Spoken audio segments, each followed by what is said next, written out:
Hello people, this is Zippy and welcome to my classroom.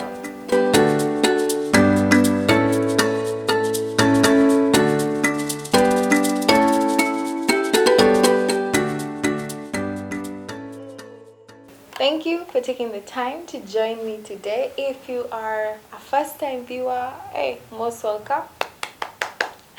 Yes, and if you are watching again and again, if this is your second, third, 10th or 30th time to watch, thank you for your support. Okay, today's video is how to become more productive and efficient. Okay, and you're able to do a lot more.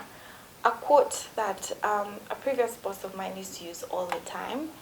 I think it's originally by Lewis Carroll. I think even Franco. So many scholars have sort of changed it, but it just simply says, if you don't know where you're going, it does not matter which path you take. And so, point number one, the first step on how to become more productive and efficient is set clear goals. Yes, it's that simple. Because if you know where you're going, then you will definitely be productive. You will not waste time, because once time is gone, it's gone. You can never recover it, okay? And it's a currency. You should never waste. The way you would not waste money, do not waste time.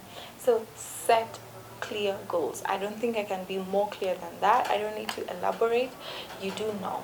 You've heard of maybe writing down a vision board or saying it out loud. Just manifest these goals that you have, make them clear to you, and you'll be surprised how the law of attraction is going to be working in your favor. Okay. Second of all, create a to-do list. Who said this? Stephen Covey, the author of 7 Habits of Highly Effective People, said that the key is not to prioritize your schedule. It is to schedule your priorities. I mean, can we just end that video there? Wow. Yes. So having a to-do list is, you're able to prioritize. Okay, you're able to now schedule these priorities that you have, and not just so you're not prioritizing your schedules. Okay, so note them down as they come. This is your to-do list. I need to do this. Note it down, note it down, note it down. Okay, in no particular order, and then now go back and schedule your priorities. I hope that made sense. Okay, third tip, use what we can call time blocking.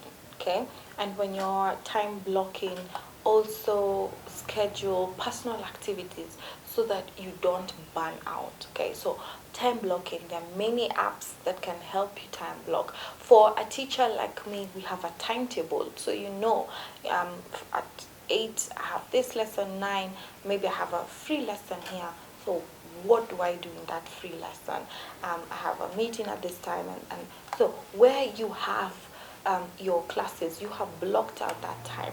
Where you have a free lesson, okay, in that free lesson, that's when I'll mark the books, that's when I'll set my exam, that's when I'll start writing my report, and all those things, which of course are going to take longer than that. So that's why you will need also to maybe add some extra hours to just come up with a proper schedule for you to finish all the targets that you want. Okay, because you have a certain goal you want to meet. Okay, fourth, minimize distractions. It could be a noisy environment, it could be your phone, it could be your friend, anything. And I know it is especially difficult for people who work from home. And so if you are anyone who's remote working and you have all these distractions, you're not able maybe to have a secluded office, make your routine in such a way that you're able to work maybe when the kids are not in the house, or when the school next door is not open, or just ways. If it's your phone, you can set it on a timer when it's off completely, or it could be on and then you just put it very far away. If you're very disciplined, you can still have your phone there, but you don't even touch it. It's on silent mode. You're not gonna pick any calls, but just minimize distractions so that you're productive. Because if you have set a target to finish something in 1 hour and you spend time on your phone, then you will not meet that target. Okay. Okay. Another tip, I have a rule. I call it my 5 minute rule. I don't remember where I got this. Somebody was talking about their 2 minute rule. For me, it's 5 minutes because I mean I'm a teacher. It's very hard to give a student just 2 minutes. Okay, so I have a 5 minute rule. If the task I need to do is going to be within 5 minutes, I'll do that one first. Okay, so if there's a student who has come to ask a question that does not need lots of details, I will stop everything and just answer, attend to them. Okay, if it's something that will require like an hour where we cannot do it, like at break time or lunch time, then that one I'll have to reschedule. Then we do it for after school consultation, okay, where I have enough time with them. But if something very simple, or like I'm given, let's say, one question to mark, and I know that one will be in less than 5 minutes, I'll stop everything else and do the 5 minutes. So the things that, instead of taking that paper and keeping it and adding it to my to-do list, let me just finish this. There's that satisfaction though of ticking things. Yeah, you just check off your checklist. You can still do that after you have finished everything else. But yeah, if it's something very short, it's not going to take more than 5 minutes. It falls in my 5 minute rule. I do that one very quickly, and then I proceed to the others that might take a longer time. Okay, so that is one thing that has really worked for me. Okay, then also batching, yeah, or just putting things together, or tasks that are very similar, just putting them or bunching them, or batching them all together, and doing them instead of now switching. Okay, what do I mean? For example, I have a task. Like, it could be something very minimal. For example, you need to, um, like for me, let's say I need to go to the administration office and, I don't know, fill out some paperwork, or I don't know, see somebody in the office or something, and that's the same place where there's photocopying, or printing. So anything that I need to do that is over there, I will batch them together. Okay, so that makes you very efficient. So you need to see so and so in the admin office, you need to print this, and you need to fill out this form. Go and do all of that at the same time, rather than, okay, because this was printing was number 1 on my list, and then filling out the form was number 4 on my list, but number 2 has nothing to do with the administration. So I'm going to go print and then come back and then do this, let's say write an email, whatever, and then I'll go back to the admin office to fill out this form and then come back.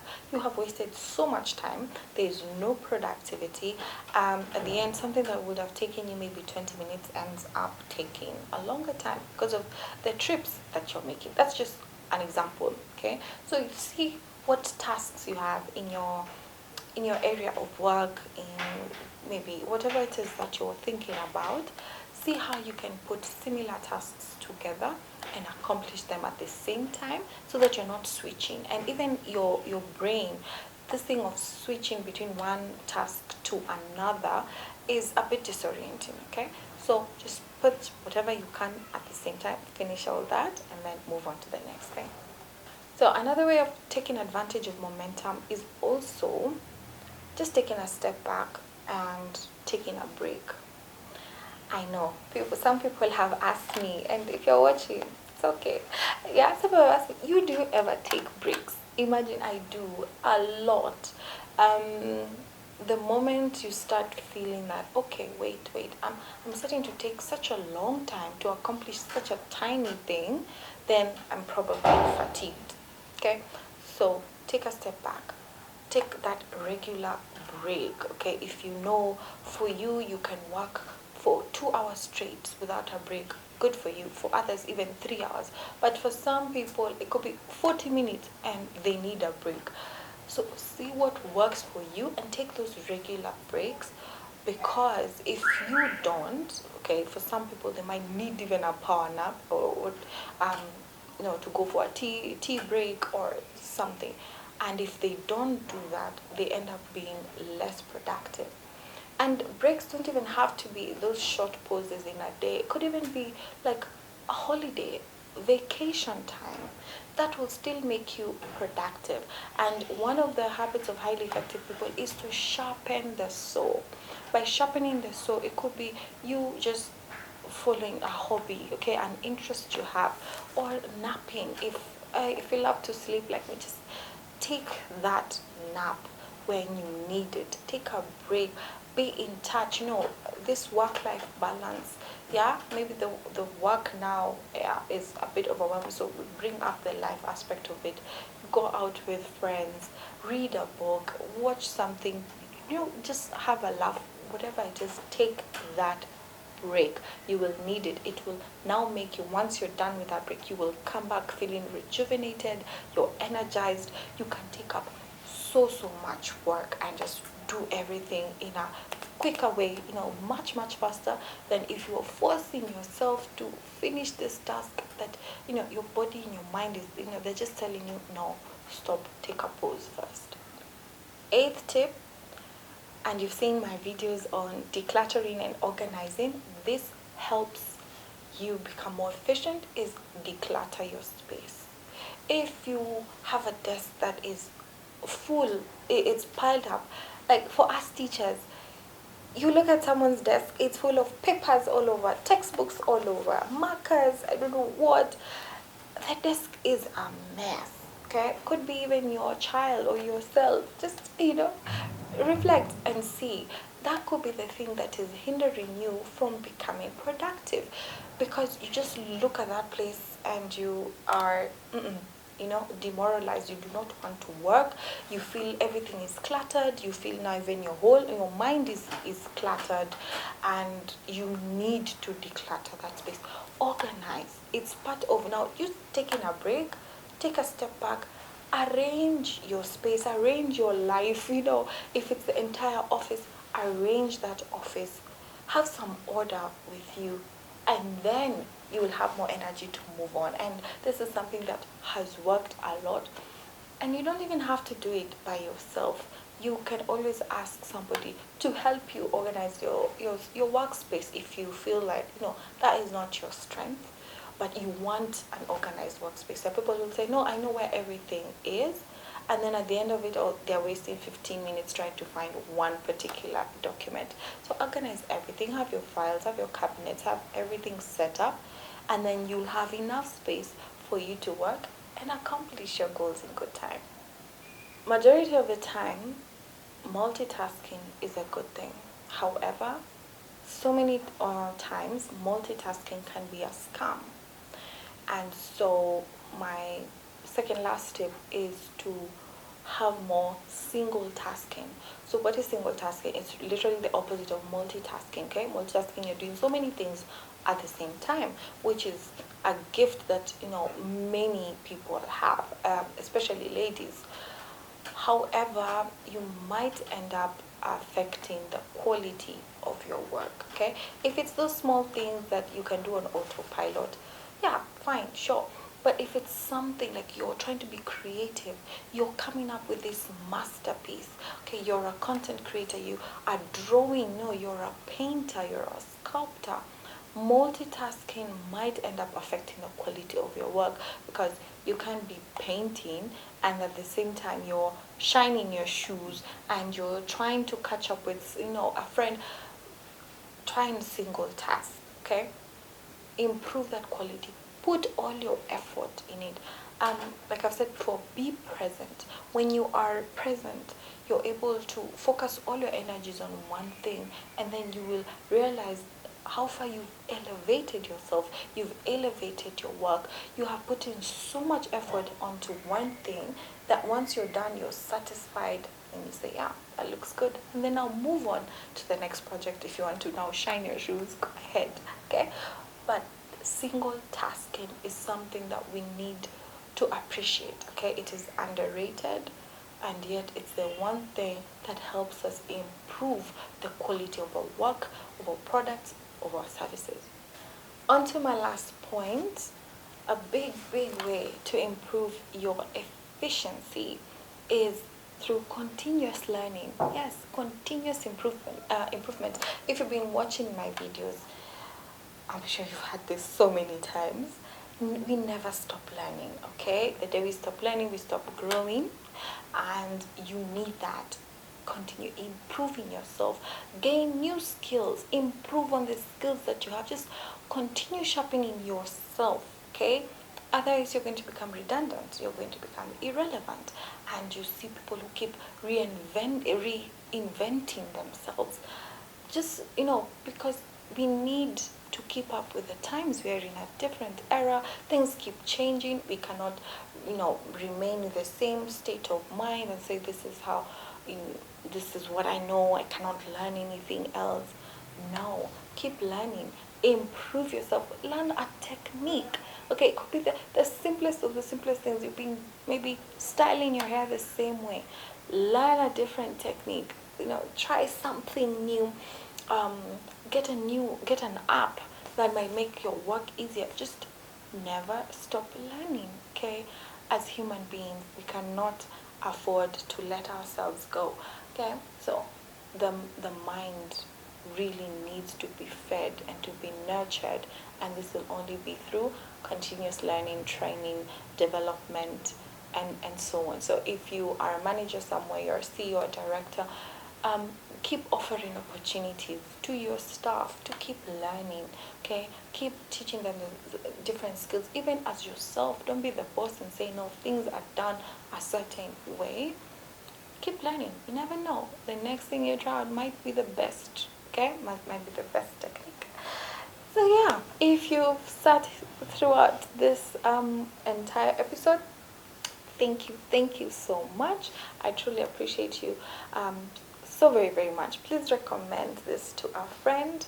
Like this video. Actually like the video. Okay, give me a thumbs up. Can we take a break to do that? Thank you. Okay, share this video, comment. I would really love to know. Like we've said, we are learning from each other. How are you able to become more efficient? And if you feel you're not, okay, what is that obstacle? What is hindering you from becoming productive? Engage with me in the comment section. I would really love to hear from you. And we've come to the end of the video. Please subscribe. We are growing. I'm really happy. Keep subscribing. Sometimes we watch and we realize, oh wait a minute, I've been watching for weeks and never subscribed. Just subscribe. It will help grow my channel and reach more people. Thank you so much, and I hope that this has been a lesson you won't forget. Cheers.